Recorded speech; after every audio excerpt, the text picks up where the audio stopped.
At the beginning of the film, we see Anna. She is holding a very old oak key in her hand. As she was looking at it, she heard a noise outside. Going near the door, Anna checked and found her brother sitting outside, who had cancer and was soon going to die. Anna knew this, which is why she was quite worried as she took care of her brother herself. They didn't let anyone come to their house because they had hidden many secrets there. Anna's brother, even at this time, asked her to sit with him, but in her distress, Anna doesn't sit and leaves. Anna has been struggling with a mental illness for many years. She gets extremely anxious about everything, and hasn't even left the house in the last 10 years. She feels that if she goes outside, something very bad will happen. Today, Anna's brother's lawyer is at their house. Anna's brother actually wanted to transfer all his property before dying, and hearing this from the lawyer made Anna very worried. At the same time, a delivery boy also arrived at Anna's house who delivered food to her daily. Apart from her brother, Anna only used to talk to this delivery boy. She was talking to the delivery boy at that moment. She heard something fall from her brother's room. When she went there, she saw that her brother had fallen from the bed. She lovingly picked up her brother and laid him on the bed. After that, they spent the whole day talking. At night, Anna went to her room to sleep. As per routine, in the middle of the night, her alarm went off. It was time to give her brother his medicine. She quickly got up and went to her brother's room, only to find that he had passed away. Anna was completely shattered by this incident. Her parents were already gone, and now her last support, her brother, was also gone. Now, Anna called to have her brother's dead body taken from the house. After that, she cleaned the entire house and cleared away all the medicines and things related to her brother. This morning, when the delivery boy came, he tried to talk to Anna casually, as usual, but today, she broke down crying. He became concerned and came inside the house. He listened to Anna's sorrow and suggested that she sell the house and move somewhere else. The answer is no, and she says, "I cannot leave the house. All my memories are connected to this house." At this time, Dan shares his story. "I also wanted to leave this city at one point, but because I didn't have the money, I couldn't do it, and I'm still stuck in this city." Hearing his words, Anna ran inside, brought a bag full of money, placed it in front of him and said, "If not me, at least you can make your life better. Take the money and go. Set your life right." Dan didn't feel right about taking the money, so he got up and left. The next day was Anna's brother's funeral, and she got ready for it. But due to her mental state, she couldn't even step outside of the house. She skipped her brother's funeral, put on a kettle to make tea for herself, and just then, she heard the sound of a car stopping outside her house. From outside, she saw 3 people who seemed to be entering Dan's house with the intention of stealing. Seeing this, Anna became very frightened. She hid herself under the stairs. Before she could call anyone for help, the 3 thieves broke in through the back door. It seemed that these thieves were somehow linked to Anna. They knew that Anna was supposed to be at her brother's funeral today. That's why they were confidently roaming around Dan's house. But then they heard the whistle of the kettle on the stove and realized that someone was home. The thieves started searching all around for them. Meanwhile, Anna moved upstairs to avoid them. She was in the bedroom when the thief entered the room. Before he could catch her, she hurried down the stairs towards the main gate, but due to her illness, she couldn't get outside, and the thief caught her. They sat her on the sofa and asked, "Why didn't you try to escape? Tell us." Anyway, they weren't interested in her. They were after her money, which they started searching for, although they didn't even notice the things they were looking for. One man was constantly keeping an eye on Anna, standing in front of her, to whom Anna explained that due to her illness, she hadn't been able to go outside for the last 10 years. This thief couldn't believe what Anna was saying. How was it possible for someone to be confined in a house for 10 years? To prove Anna wrong, he forcibly drags her out of the house, and as soon as she steps outside, her condition worsens. Even her clothes get ruined. She was so terrified that she couldn't even see properly. Hearing Na's scream, another thief came here and, seeing Na's bad condition, took him inside. Now, they forced the thief to change clothes, but Anna's condition had worsened so much that she was unaware of anything. Meanwhile, the other 2 thieves were trying again to find the money, and while searching they reached the basement where there were 2 strange doors without any handles. When they tried to open these doors, they found out that they were badly jammed. Perhaps these were the same rooms that Anna and her brother didn't allow anyone to enter the house to hide. Here, the one who asks Anna to change clothes again gets angry when she doesn't listen to him, and he starts forcibly changing her clothes himself. While all this was happening, Dan arrived there. As soon as Dan arrived, he recognized these thieves because they were friends of the thief. Was Dan also in cahoots with them? The question arose in Anna's mind, but no, Dan was not involved with them. So I just came to see Na as to why she didn't come to her brother's sing-along. Hearing the noise, the second thief also comes out, and taking the opportunity, Anna runs away and hides somewhere. She sees that they have beaten Dan unconscious because he was not part of their plan. They were unable to find Anna. One man threatens Anna saying, "Come out yourself, or I will kill your parrot." Even then, when Anna doesn't come out, he angrily kills her parrot. Meanwhile, we saw that Dan had regained consciousness. Now, to prevent Dan from doing anything, the thieves tie his hands and make him sit down. On the other hand, we see that Anna, taking the opportunity, was trying to escape to another place when one of the thieves spotted her. Before the thief could catch her, Anna picked up something and struck him on the neck, killing him on the spot. A little while later, we see that the remaining two thieves heard a strange noise coming from the basement. It was shown that Anna was dragging the body of the dead thief into the basement.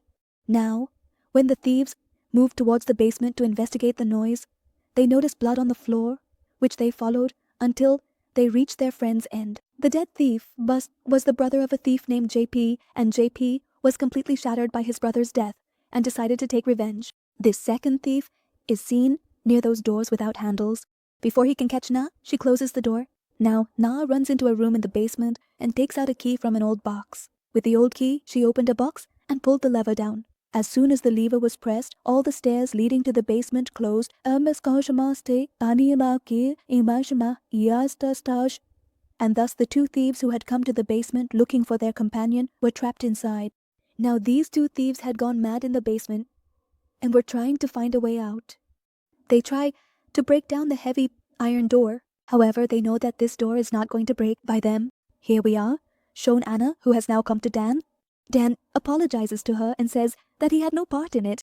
Only one of them was my friend, and I had told him about your money. I didn't know that their intention would turn to theft, for which I apologize. Now, because Dan was at fault for this theft, Anna did not stop at that. She didn't even see that it was only his friend. Anna broke his finger for his crime and threw him into the basement with his hands tied. Due to the fall, his leg was broken and he was screaming in pain. After closing the basement door, she reaches a hidden cabinet and starts watching the live footage of the basement. She saw that Dan was writhing in pain. He tries to fix his leg, but fails. Then she takes a remote control and goes near the basement gate, telling them that there are 2 gates behind you, one of which has a first aid kit inside. Seeing this, she opens those doors with her remote control. JP goes to the first gate to get it. When he entered the room, he didn't find the bag. Anna locked that room. JP was infuriated with anger. He noticed that this room was exactly like the room above. Here, we see that JP's other companion tries to open the second door here and succeeds in doing so. When he broke the door and went inside, he saw that there were 2 freezers in the room, and upon opening them, he was shocked. There were quite a few corpses inside. There was also a way out from this room. Before he could get out, Anna came from behind and struck him slightly on the head. His head split open. To save himself, he attacked her. He started to strangle her, but the blood from his head eventually killed him. This is where we see him, guys, who, while searching for his companions, has come into this guy's room. Seeing the corpses lying in the room, he also gets scared. By this time, we see that she had already arrived. She had come to give the will. Covering herself, she came upstairs and pretended as if nothing had happened. But still, the lawyer heard some strange noises coming from the basement. When asked, she said it might be an animal. The lawyer accepted her explanation and left from there. After the lawyer leaves, she opens the basement stairs and goes to the freezer room, where she gets angry upon seeing it. In anger, she grabs her by the hair and locks her in a cupboard. The cupboard was actually a secret door. Through that door, she entered another room where her other accomplice was. Inside, there was a fair set up in such a way that they could see her from the other side. She went and sat in front of the mirror. These people could not see her. JP finds out about this mirror.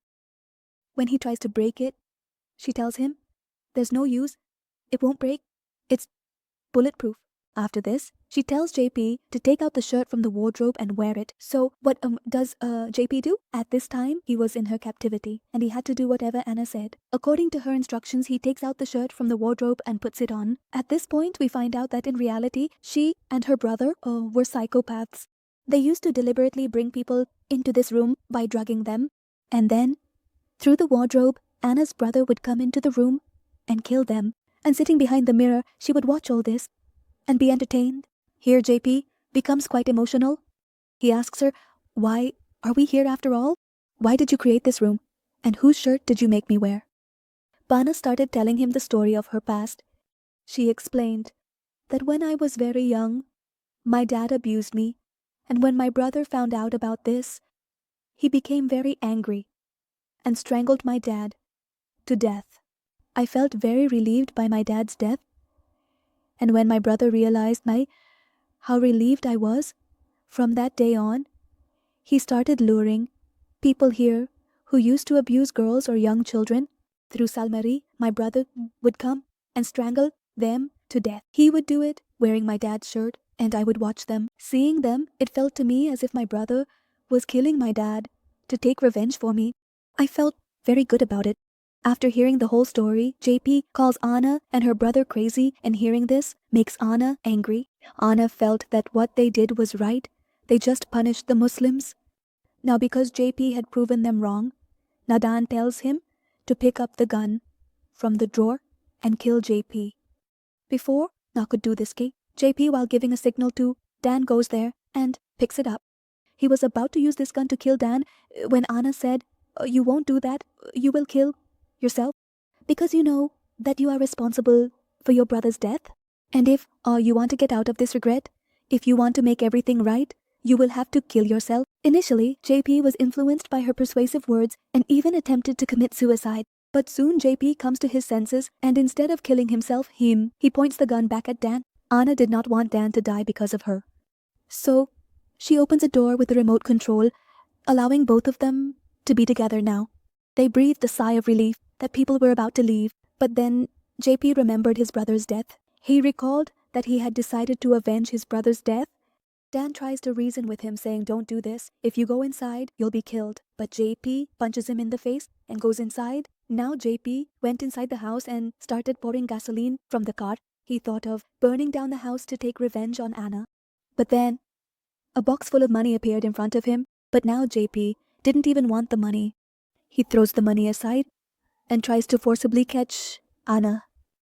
Anna ran to escape from him, but still JP caught her and said, "Oi, I will do to you what your dad did to my brother in childhood, to take revenge for my brother."